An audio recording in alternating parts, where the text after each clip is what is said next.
सबसे पहले हम शुरू करते हैं यहाँ पे इस चीज पे। देखिए कि यहाँ पे रिलेशन दो चीज के बीच में है, ये है डेल्टा एस और यहाँ पे डी थीटा। हम कह सकते हैं ये एंगुलर डिस्प्लेसमेंट, एंगुलर डिस्प्लेसमेंट और क्या है दूसरा इक्वल टू, ये है हमारा डेल्टा थीटा एंगुलर डिस्प्लेसमेंट, और डेल्टा एस जो है मेरा, ये कह सकते हैं ये वाला डिस्प्लेसमेंट है यहाँ पे। ठीक है, ये डिस्प्लेसमेंट तो हम कह सकते हैं उसको लीनियर डिस्प्लेसमेंट। लीनियर डिस्प्लेसमेंट के बीच में ये जो रिलेशन है क्या होता है, ऑलवेज इसके साथ एक मल्टीप्लाई क्या हो जाता है, जिस सर्कुलर पाथ पे वो मूविंग करेगा उससे वह मल्टीप्लाई हो जाएगा एंगुलर, एंगुलर जो रहेगा एंगुलर वेलोसिटी रहेगा तो एंगुलर वेलोसिटी के साथ वो मल्टीप्लाई हो जाएगा। ठीक है, एंगुलर क्या कहते हैं उसको, एंगुलर डिस्प्लेसमेंट है तो एंगुलर डिस्प्लेसमेंट के साथ मल्टीप्लाई हो जाएगा। जो भी कुछ रहेगा, एंगुलर एक्सेलरेशन है तो वो एंगुलर एक्सेलरेशन के साथ मल्टीप्लाई हो जाएगा। ठीक है, तो ऑलवेज जो भी कहीं भी आप रिजल्ट देखिए वो लिनियर के साथ या फिर सर्कुलर मोशन में जितना भी रिलेशन है हमेशा आर जो होगा वह एंगुलर के साथ होगा, एंगुलर के साथ, चाहे वो एंगुलर कुछ भी हो। तो आप जब 19 जो क्वेश्चन था हमारा 17 या 18 नंबर पे, आई थिंक क्वेश्चन हमारा ऐसे था रिलेशन, ऑप्शन नंबर 1 में था भी इक्वल टू आर ओमेगा, ये शायद 2 नंबर का ऑप्शन था। 1 नंबर में था omega equal to r into भी, इस टाइप का था। तो हमेशा वही देखना है कि ओमेगा के साथ, दैट मीन्स एंगुलर के साथ जहां आर मल्टीप्लाई होगा वही हमारा राइट आंसर होगा। जिस सर्कुलर पाथ पे वह मूव करेगा उस सर्कुलर पाथ का रेडियस के साथ जब भी कोई angular angular moment, angular acceleration हो, एंगुलर डिस्प्लेसमेंट हो, रिलेशन होगा। ठीक है, अगर आपको याद रह जाता तो बहुत अच्छा, नहीं तो बस यही याद रखना है कि आर का रिलेशन होता है एंगुलर के साथ, आर हमेशा एंगुलर के साथ रहना चाहता है और वो जहां पे ये आया वो करेक्ट हो जाएगा। ठीक है, तो ये था इसमें कि एक ही बात को याद रखिए, सब सेम ही होगा। अगला आते हैं जो आज का हमारा क्लासेस है उसके ऊपर हम जाएंगे। तो आज हम आगे नहीं बढ़ेंगे, जो सरफेस टेंशन का बचा हुआ पार्ट था उसी को हम आज जो रिवीजन चल रहा था उसी को हम लोग कंप्लीट करेंगे। उसके बाद फिजिक्स में एक ही चैप्टर बचा हुआ आप लोगों का, फ्रिक्शन। ठीक है, तो फ्रिक्शन हम नेक्स्ट वीक से शुरू करेंगे। तो इस वीक में जो हमारा सरफेस टेंशन था उसका कुछ पार्ट बचा हुआ है, लोग रिवीजन कर रहे थे उस दिन, तो देखते हैं कहाँ तक कर पाए थे। बाकी वाला हम लोग रिवीजन कर लेते हैं, उसके बाद हम लोग फिर आगे जो सेक्शन चैप्टर है उसको पढ़ेंगे, वो कंप्लीट हो जाएगा। उसके बाद फिर आप लोग जो बोलिएगा कि कोई चैप्टर में डिफिकल्टीज हुई हो या कठिन को रिवीजन कर ली। तो आई थिंक हम लोग उस दिन सरफेस एनर्जी तक पढ़ चुके थे, सरफेस एनर्जी का हम लोग एसआई यूनिट वगैरह हम लोग लिख चुके थे। ठीक है, तो आज लोग यहाँ से देखेंगे कि एग्जाम्पल ऑफ सरफेस एनर्जी।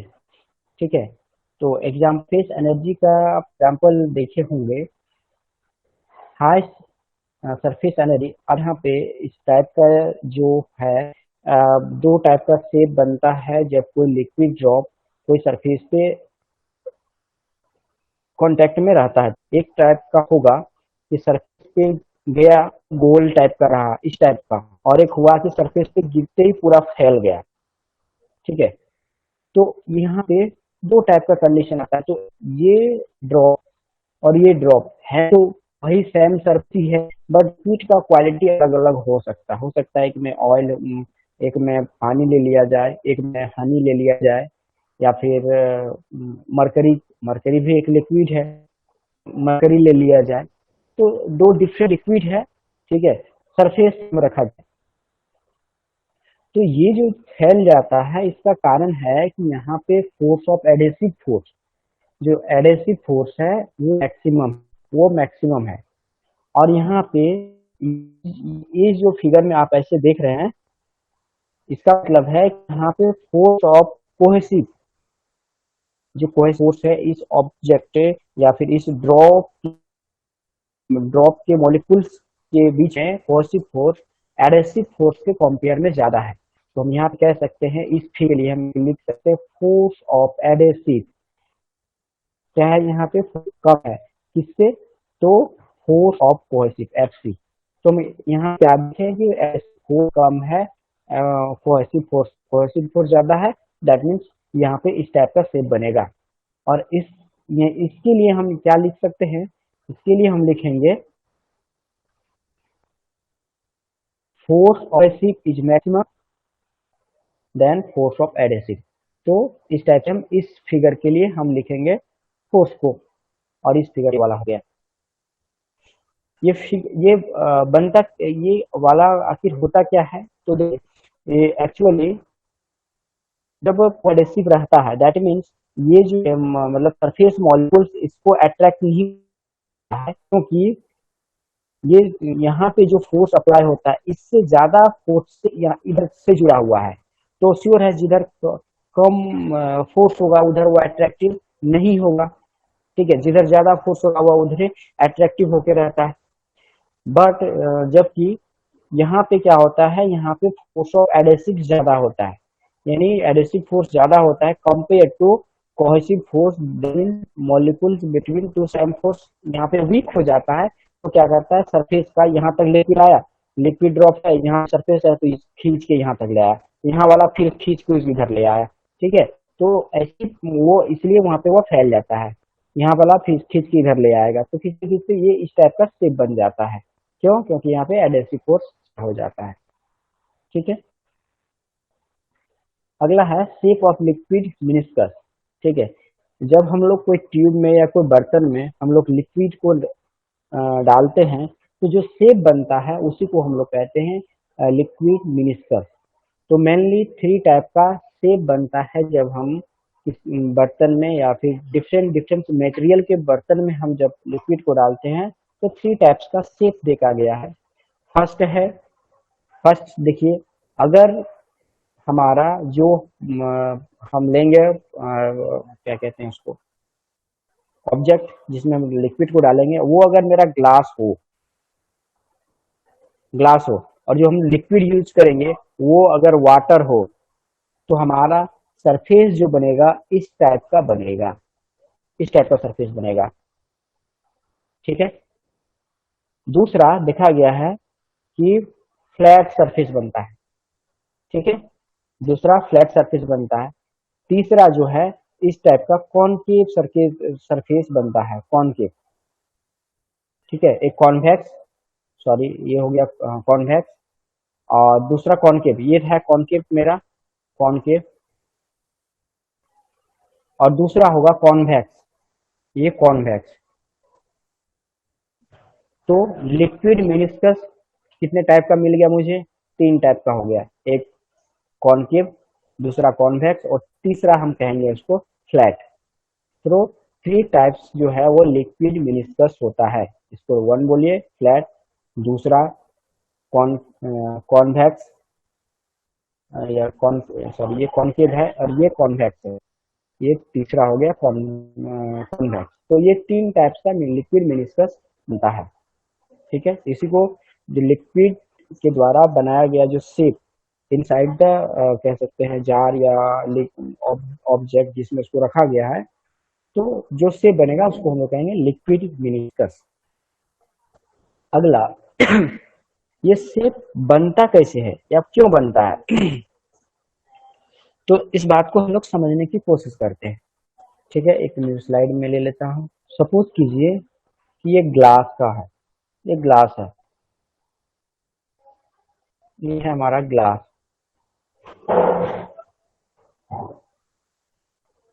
बना लेते हैं,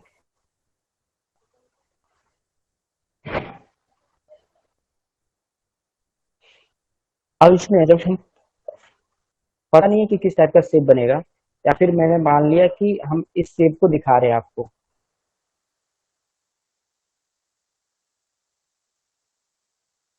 ठीक है वो इस टाइप से बन गया है, इस टाइप से क्यों बना, तो यहाँ पे क्या है, लिक्विड है, और लिक्विड के मॉलिक्यूल्स के बीच में यहाँ पे कोहेसिव फोर्स है, और इस टाइप का शेप बना है, दैट मीन्स लिक्विड का लेयर यहाँ तक है, दोनों साइड में ऊपर चढ़ गया है। तो श्योर है कि यहाँ पे इस जगह पे कह सकते हैं फोर्स ऑफ एडेसिव मैक्सिमम है फोर्स ऑफ कोहेसिव से, तभी जाके इस बर्तन के ऊपर लिक्विड क्या है ऊपर चढ़ा हुआ है।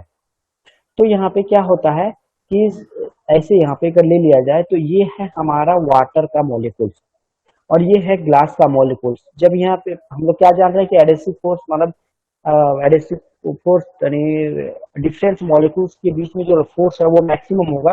तो जब यहाँ पे ये कोहेसिव फोर्स है, ये हम कह सकते हैं इसको कोहेसिव फोर्स, यहाँ पे एडेसिव फोर्स ये वाला, ये फोर्स अगर मैक्सिमम होगा तो इस मॉलिक्यूल्स को ये ऊपर उठा लेगा, बगल वाला मॉलिक्यूल उसको और ऊपर उठा लेगा। तो इस टाइप का हमें एक से मिल जाता है यहाँ पे, इस टाइप का इस यहाँ पे इस पर यहाँ पे बर्तन के दीवार के पास हमें एक इस टाइप का शेप बन जाता है और थोड़ा सा पानी ऊपर चढ़ता है। इसको हम सबसे बेटर हम लोग कैपिलरी ट्यूब में देख सकते हैं। जब आप लोग कॉलेज जाइएगा तो लैब में कैपिलरी ट्यूब है, वहाँ पे इसको काफी आसानी से चीज को देखा जा सकता है और फील किया जा सकता है। ठीक है। तो जब भी हम लोग लिक्विड को पानी को डालेंगे ग्लास में तो हमें इस तरह शेप बनता है और जिसको हम लोग कहते हैं कॉनकेव। ठीक है। अब आइए टाइप का शेप है कि एक है ऐसे यहाँ पे ही देखते हैं इसमें, चलिए यहाँ पे दूसरा टाइप का शेप होगा कि अगर यह शेप ऐसे ना हो कि इस टाइप का बने, इस टाइप का, तो यहाँ पे क्या होगा कि कोहेसिव फोर्स मैक्सिमम होगा। वहां पे लिक्विड को चेंज कर देंगे, वही मतलब मटेरियल को हम लोग ग्लास रखेंगे, ग्लास और हम ले लेंगे दूसरा मरकरी। तो मरकरी का जो होता है इंटरमोलिकुलर फोर्स काफी ज्यादा होता है, या फिर कह सकते हैं कोहेसिव फोर्स काफी स्ट्रोंग होता है, जिस कारण से क्या होता है वह हमेशा गोल रहता है। आप देखे होंगे कहीं का मरकरी थर्मामीटर टूट गया हो तो आप जमीन पे गिर जाएगा तो वो एक बॉल की तरह सरफेस के ऊपर लुढ़कने लगता है। ठीक है। That means two positive force इतना ज्यादा है कि वह जमीन के ऊपर चिपकता नहीं है या फिर किसी ऑब्जेक्ट के ऊपर या किसी मेटल के ऊपर आसानी से वह चिपकता नहीं है। ठीक है। तो जैसे ये है कांच, अगर ग्लास स्कूल है यहाँ पे इस सरफेस के ऊपर अगर हम मरकरी को डालें तो यहाँ पे एडेसिव फोर्स जो होता है, एडेसिव फोर्स यहाँ पे कम हो जाता है, यानी फोर्स ऑफ एडेसिव क्या होगा less than force of cohesive. तो यहाँ पे क्या होगा वो गोल होने की टेंडेंसी ज्यादा शो करेगा चिपकने के बजाय। ठीक है। तो इस टाइप का सरफेस जो बनता है इसका मतलब यहाँ पे फोर्स ऑफ एडेसिव ज्यादा है फोर्स ऑफ कोहेसिव से। ठीक है। अच्छा, जब भी इस टाइप का सरफेस बनेगा दैट मीन्स वह क्या करता है जो सरफेस को, सरफेस चाहे कोई भी सरफेस हो अगर इस टाइप का सरफेस बनता है तो सरफेस को वेट नहीं कर पाता है, डू नॉट वेट, सरफेस को वेट नहीं कर पाता है अगर इस टाइप का सरफेस बनता हो। अगर इस टाइप का सरफेस बनता हो तो क्या करेगा सरफेस को वेट कर सकता है, करेगा, सरफेस को वेट करेगा। ठीक है। जैसे ही इस टाइप का सरफेस बना वहां पे सरफेस को वेट नहीं कर पाएगा। ठीक है। अब इसी के बाद आता है एक अगला कॉन्सेप्ट एंगल ऑफ कांटेक्ट। ठीक है। कभी कई बार आपको ट्रेनिंग दिया है कि angle of contact between glass and water कितना होता है, ग्लास एंड मरकरी का कितना होता है। ठीक है। तो ये एंगल ऑफ कांटेक्ट क्या है कि जिस बर्तन में या फिर क्या कहते हैं ट्यूब में हमने वाटर को रखा या किसी भी लिक्विड को रखा, ठीक है, तो वह जो लिक्विड मिनिस्कस बनाया, लिक्विड मिनिस्कस पर जब हम एक टेंजेंट ड्रॉ करते हैं, ठीक है, सपोज कीजिए एक तो बर्तन है इस टाइप का, ठीक है, यहाँ पे एक लिक्विड मिनिस्कस इस टाइप का बना है यहाँ पे की दीवार पे। अब यहाँ पे एक टेंजेंट हम ड्रॉ कर रहे हैं, टेंजेंट ड्रॉ करेंगे दैट मीन्स ये हो जाए टेंजेंट। तो ये जो ग्लास के दीवार वाल से ये जो एंगल बना थीटा, इसी को हम कहेंगे एंगल ऑफ कांटेक्ट। ठीक है। ये ही हो गया हमारा angle of contact between glass and water का। ठीक है, वाटर का। अगर यहाँ पे वाटर की जगह हम मरकरी अगर डालें तो क्या हो जाएगा, हमारा जो सरफेस होगा वो कोई कुछ इस टाइप का होगा। तब हम यहाँ पे इसका टेंजेंट ड्रॉ करेंगे यहाँ से, ये हो गया हमारा टेंजेंट। तो हमें ऑलवेज एंगल जो लेना है हमें इस डायरेक्शन से ही लेना है, ये वाला एंगल कभी भी ऑब्जर्व नहीं करेंगे। हमको इनसाइड द लिक्विड एंगल को मेजर करना है, तो ये वाला एंगल हो जाएगा हमारा थीटा, और इसी को हम लोग कहेंगे एंगल ऑफ कांटेक्ट। ठीक है, तो याद रखिएगा हमेशा वैसा लिक्विड जो ग्लास को वेट पाएगा उसका जो एंगल ऑफ कांटेक्ट होगा हमेशा 90 डिग्री से कम होगा या 90 डिग्री होगा। ठीक है, equal to less than 90 degree. और जो ग्लास सरफेस या बर्तन जिसमें रखा हो सरफेस को वेट नहीं कर पाता है उसका जो एंगल ऑफ कांटेक्ट होगा ऑलवेज क्या होगा, वह थीटा ऑलवेज ग्रेटर देन, ठीक है, 90 डिग्री होगा, 90 से ज्यादा डिग्री का एंगल होगा। तो आप देख सकते हैं ये एंगल वो क्या कहते हैं 90 से ज्यादा है वो। ठीक है, तो ये था हमारा। देखिए, for the glass water and glass the meniscus is concave. जब वाटर और ग्लास का जो लिक्विड मेनिस्कस बनता है वो हमारा कॉनकेव बनता है, और थीटा क्या होता है ऑलवेज 90 डिग्री होता है। For normal water and clean glass, normal normal water जो हम लोग यूज करते हैं वो और जो क्लीन ग्लास होता है उन दोनों के बीच में जो हमारा एंगल ऑफ कांटेक्ट है वो 90 डिग्री का होता है। अगर वहाँ पे हम उस प्लेन वाटर के जगह पे अगर हम मरकरी को यूज करें तो वहाँ पे जो एंगल ऑफ कांटेक्ट हो जाएगा वह क्या हो जाएगा 90 degree, that means theta greater than 90 degree. ठीक है, यहाँ पे देखिए for normal water, normal water, normal water in clean glass. अच्छा, यहाँ पे नॉर्मल वाटर हम नहीं ले सकते हैं, यहाँ पे हमको लेना पड़ेगा mercury. Mercury and clean glass के बीच में एंगल ऑफ कांटेक्ट जो होता है वो इक्वल टू 140 डिग्री होता है। ठीक है, अच्छा अगला पॉइंट है the value of angle of contact depend upon. जो ये एंगल ऑफ कांटेक्ट का जो वैल्यू है वो दो चीजों के ऊपर डिपेंड करता है, the nature of liquid and solid, ये लिक्विड और सॉलिड की प्रकृति क्या है, और दूसरा टेम्परेचर, कि उसका टेम्परेचर क्या है। क्योंकि टेम्परेचर अगर घटेगा बढ़ेगा तो क्या होगा, इंटर जो लिक्विड का इंटरमोलिकुलर फोर्स या तो कम हो जाएगा या बढ़ जाएगा, तो वहां पे भी उसके ऊपर वो डिपेंड करेगा।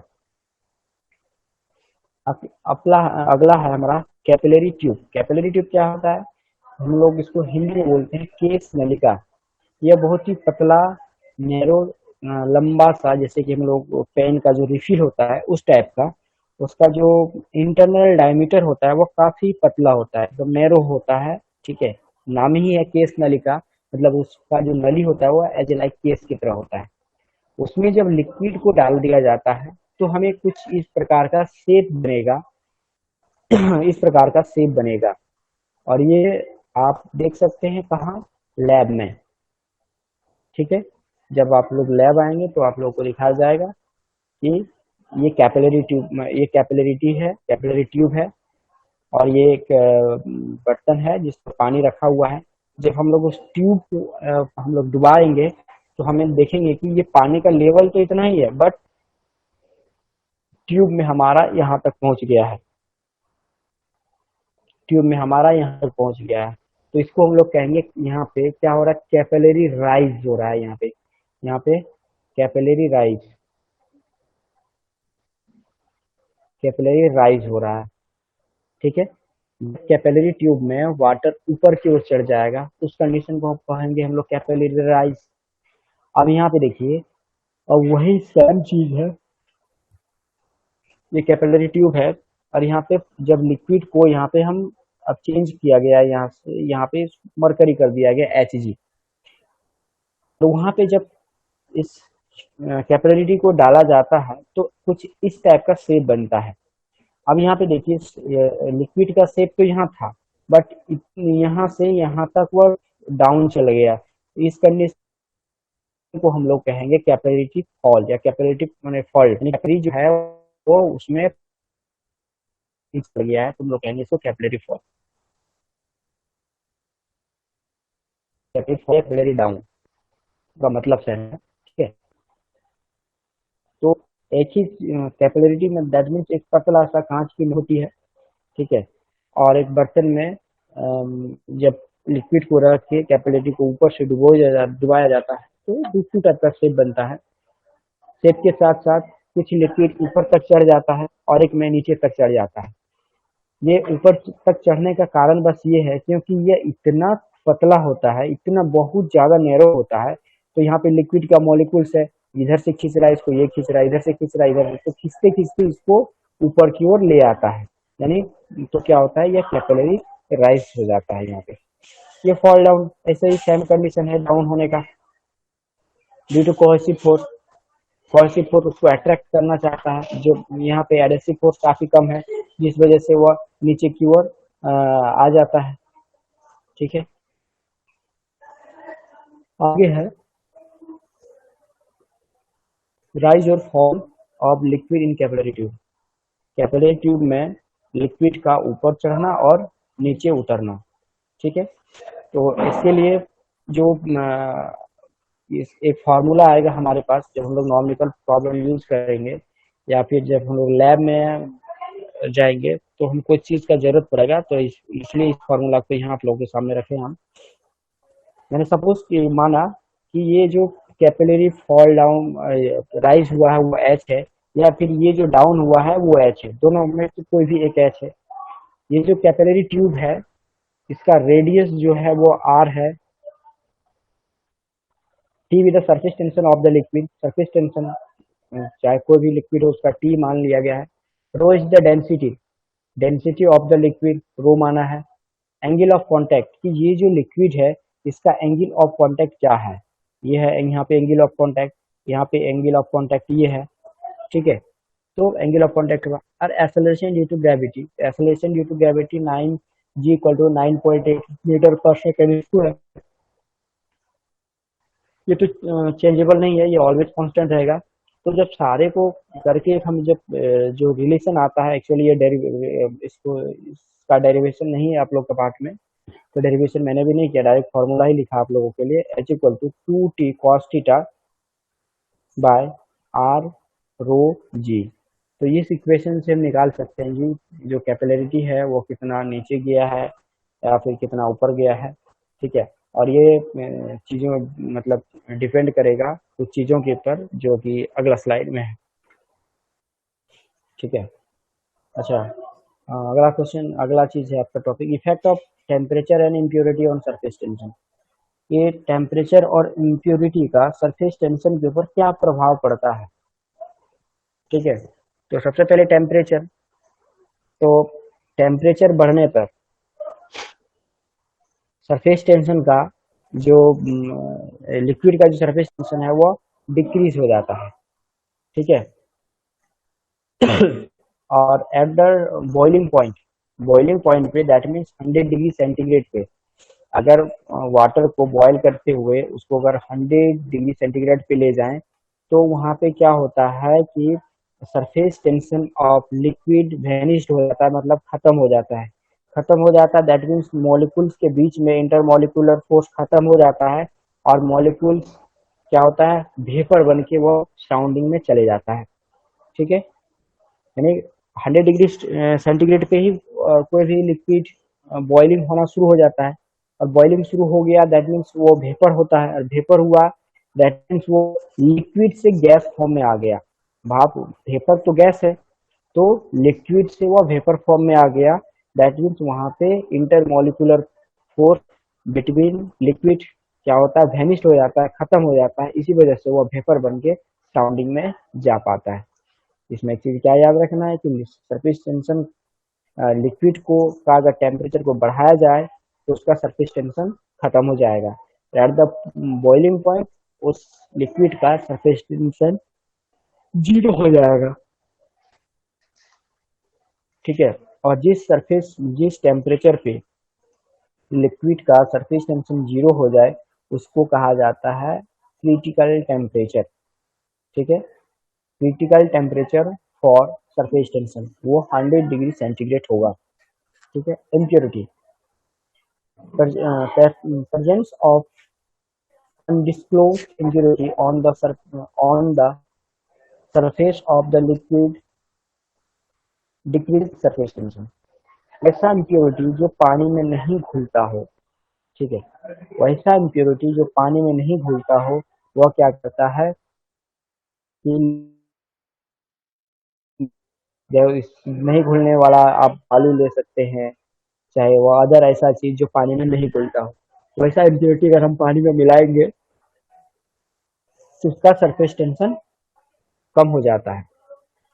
अच्छा, प्रेजेंस ऑफ डिसॉल्व सब्सटेंस, ठीक है। अब यहाँ पे ये जब हमने देखा कि जो पानी में घुलता नहीं है, वैसा इम्प्योरिटी जब मिलाते हैं तो सरफेस टेंशन डिक्रीज होता है। बट जब हम सोल्यूबल वैसा इम्प्योरिटी जो पानी में घुल जाता है, ठीक है, वैसा मिलाएंगे तो वहाँ पे सरफेस टेंशन क्या होगा, दो कंडीशन होगा, एक डिक्रीज भी होगा यहाँ पे, एक इंक्रीज भी होगा। तो यहाँ पे देखना होगा कि वो हाईली सॉल्युबल है या फीबली सॉल्युबल है, मतलब पूर्णतः घुलनशील है या फिर थोड़ा सा घुलता है, थोड़ा कंप्लीटली घुलनशील नहीं है, घुलता नहीं है। ठीक है। तो देखना होगा यहाँ पे दो टाइप का वर्ड यूज किया गया है। एक है हाईली सॉल्युबल, मतलब जैसे कि हम लोग पानी में अगर थोड़ा नमक डाल दें तो घुल गया, चीनी डाल दिए तो वो घुल गया। ठीक है। तो वो क्या कहते हैं, वो टोटली सॉल्युबल है, 100% सॉल्युबल है। तो या फिर कह सकते हैं वो हाईली सॉल्युबल है। तो क्या करेगा, surface tension of the liquid उसको इंक्रीज कर देगा। बट अगर ऐसा इम्प्योरिटी मिला दिया जाए जो थोड़ा घुल, जैसे आप मिट्टी बगल से एक मिट्टी उठा के पानी में डाल दीजिए, उसमें देखिएगा मिट्टी का कुछ कण घुल गया और कुछ कण पानी के नीचे बैठ गया। तो वैसा इम्प्योरिटी जो मतलब 100% ना घुले, वो क्या करेगा, लिक्विड का जो सरफेस टेंशन को डिक्रीज करेगा। फ्रीली हम कह सकते हैं, उसी का उसी इसीलिए उसका यूज किया गया फ्रीली सॉल्युबल। तो वह क्या करेगा, हमेशा डिक्रीज करेगा। ठीक है। तो अब ये है कि इसका एग्जांपल NaCl जो हम लोग नमक है, जिंक है, उसके बाद phenol in water and soap solution. ये क्या करता है, जैसे कि हम कह सकते हैं ये सोप सॉल्यूशन, ठीक है। सोप सॉल्यूशन हमारा वाटर का सरफेस टेंशन को घटाता है या बढ़ा देता है, बता सकते हैं कोई? पानी का घोल, ये कह सकते हैं सोप सॉल्यूशन या निरमा का घोल या पानी का घोल, ये सब क्या करता है, उसका सरफेस टेंशन को घटाएगा या बढ़ाएगा। अगला है एक फार्मूला था, कैपिलरी एसेंट फार्मूला, ठीक है। और इससे कुछ न्यूमेरिकल प्रॉब्लम भी था जो कि सॉल्व भी करवाए थे आप लोगों को, तो उम्मीद है कि आप लोग कर पाएंगे। तो यहाँ पे देखिए इस फिगर को हम कह सकते हैं टोटल फोर्स ऑन एक्शन। तो टोटल फोर्स क्या है हमारा, surface tension into L, T into L. तो टी क्या है हमारा सरफेस टेंशन, एल क्या है, तो बता सकते हैं एल क्या है। सरफेस टेंशन इक्वल टू हम लोग क्या जानते हैं, surface tension equal to force पर यूनिट लेंथ ही होता है ना, फोर्स पर यूनिट लेंथ। तो यहाँ पे अगर मैं यहाँ पे सरफेस टेंशन को अगर मैं टी लिखूं, टी इक्वल टू फोर्स पर यूनिट लेंथ है, तो एफ इक्वल टू यही हो जाएगा ना, टी इंटू एल, यानी ये हो गया सरफेस टेंशन और ये लेंथ। तो यही है हमारा सरफेस टेंशन और ये है लेंथ। ठीक है। Force due to surface tension in upward, अब ड्यू टू सरफेस टेंशन के कारण अपवर्ड डायरेक्शन में फोर्स, ठीक है।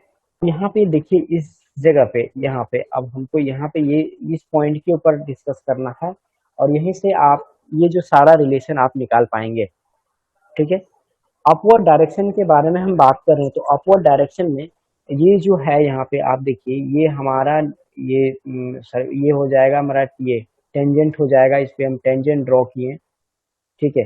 और यही ये जो टेंजेंट होगा, टेंजेंट के ही डायरेक्शन में होगा हमारा सरफेस टेंशन का डायरेक्शन। तो अगर ये यहाँ पे टेंजेंट है, इसको अगर हम यहाँ पे बढ़ाते हैं, ठीक है, ये हो जाएगा हमारा नॉर्मल रिएक्शन जो कि सरफेस टेंशन के इक्वल होगा।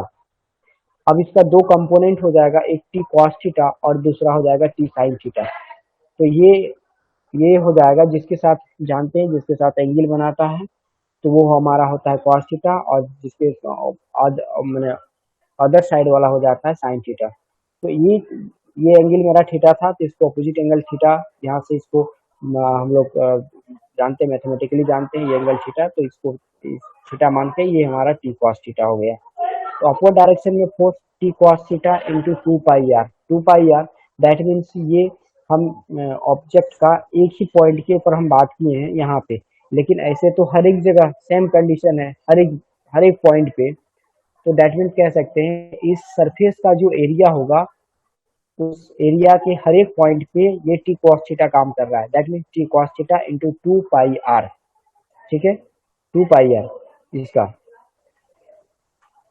नेक्स्ट है this force is responsible for up the liquid, और यही फोर्स है रिस्पॉन्सिबल है लिक्विड को कैपिलरी में ऊपर तक ले जाने के लिए, चाहे वो कैपिलरी हो, चाहे हम लोग जानते हैं कि वो जो बड़े बड़े वृक्षों में, बड़े बड़े पेड़ों में जो नीचे से पानी जो जाता है ऊपर तक पत्तियों तक पहुंचता है, वह इसी बेसिस पे जाता है, कैपिलरिटी के बेसिस पे ही जाता है।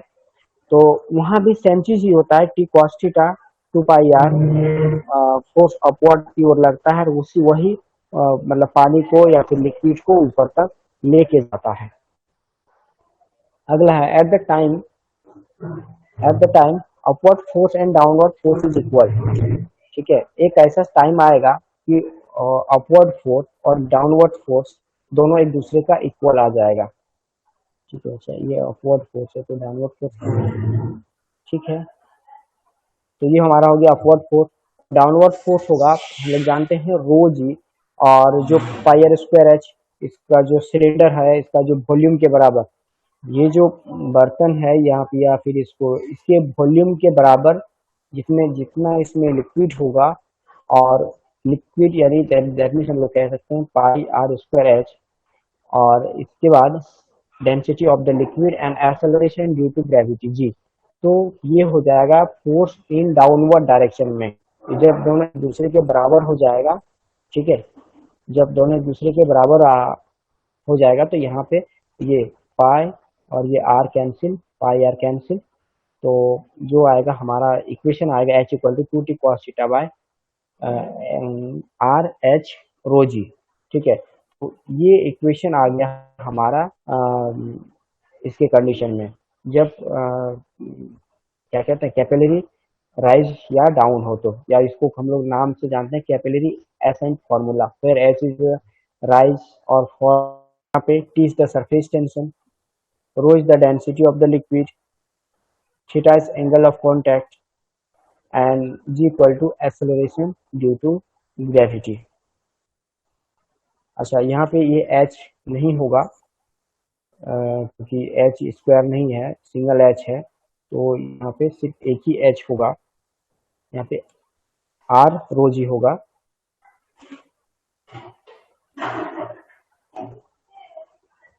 ठीक है, तो ये आर रो जी हो जाएगा हमारा। अगला है कुछ नॉमेरिकल प्रॉब्लम है, ठीक है, इस चैप्टर से रिलेटेड। तो इससे पहले भी शायद हम लोग इसको क्लास में सॉल्व कर चुके हैं। ठीक है, तो ये जरूर आप लोगों के पास, उम्मीद करता हूँ कि सबके पास होगा। तो ये जो क्वेश्चन है नंबर 1, एक कैपिलरी ट्यूब, रेडियस दिया हुआ है, deep in water, surface tension दिया हुआ है, फाइल जो एच फाइंड करना है, तो H angle of contact 0 cos 0 that means 1। तो ये क्वेश्चन काफी इजीली से बना सकते हैं आप, वही फॉर्मूला यूज करना है, H equal to 2t cos theta by R rho G. तो अच्छा डेंसिटी ऑफ द लिक्विड आप उसको 1000 ले लीजिएगा। ठीक है, के जी पर एम क्यू होता है, तो ये 1000 कंसिडर करिएगा, तो ये इसका सॉल्यूशन आपको मिल जाएगा। दूसरा है एक glass capillary tube of radius, यहाँ पे रेडियस 2 mm है, इस डीप इन मरकरी, अब यहाँ पे लिक्विड को चेंज करके मरकरी कर दिया है, the mercury falls by, mercury जो फॉल होता है दैट मीन्स यहाँ पे वो जो एच है आपका वो दिया हुआ है 2.44 centimetre. In the tube, find the surface tension of the mercury. अब यहाँ पे निकालना है कि surface tension, that means T of the mercury, given angle of contact दिया हुआ है and density of the mercury दिया हुआ है एंड जी दिया हुआ है। तो यहाँ पे हमको टी फाइंड कर लेना है। टी फाइंड करने से पहले हम सबसे पहले हम ये देखेंगे कि सारा जो चीज दिया हुआ है ये एमएम में है, ये सेंटीमीटर में है, और यहाँ पे है ग्राम सेंटीमीटर क्यूब डेंसिटी। तो सारे चीजों को हमको सेम यूनिट में कर लेना होगा। यहाँ पे ये ऐसा यूनिट में है, ठीक है, तो इसको ऐसा यूनिट में करेंगे, इसको ऐसा यूनिट में करेंगे, और इसको भी ऐसा यूनिट में कर लेंगे, केजी सेंटीमीटर क्यूब में कर लेंगे इसको, ठीक है। या फिर सारे को सीजीएस सिस्टम में रखिए, इसको भी सीजीएस सिस्टम में बदल दीजिए, कोई दिक्कत नहीं, सेम सिस्टम में होना चाहिए। अगला क्वेश्चन है, radius of a capillary tube. एक कैपिलरी ट्यूब का रेडियस दिया हुआ है। ये लिक्विड ऑफ वेट, लिक्विड का वेट कितना दिया हुआ है, दैट मीन्स कह सकते हैं वेट, वेट ऑफ 8 × 10⁻³ न्यूटन है, न्यूटन में remain in a capillary, then will be what will be the surface tension of the liquid. तो यहाँ से निकालना पड़ेगा कि लिक्विड का सरफेस टेंशन क्या होगा। तो देखते हैं ये 3 क्वेश्चन और एक अगला है। ये 4 क्वेश्चन आप लोगों का होमवर्क रहेगा, तो कोशिश कीजिएगा बनाने का। फिर हम लोग कल से जो फ्रैक्शन चैप्टर को हम लोग आगे लेके चलेंगे, ठीक है। आज सरफेस टेंशन का रिवीजन यहाँ तक हम लोग कंप्लीट कर लिए। ये 4 जो न्यूमेरिकल प्रॉब्लम है आप लोग जरूर सॉल्व कीजिएगा, और फिर हम लोग कल के क्लास से हम लोग ये चलेंगे, फ्रैक्शन चैप्टर को लेके चलेंगे, ठीक है।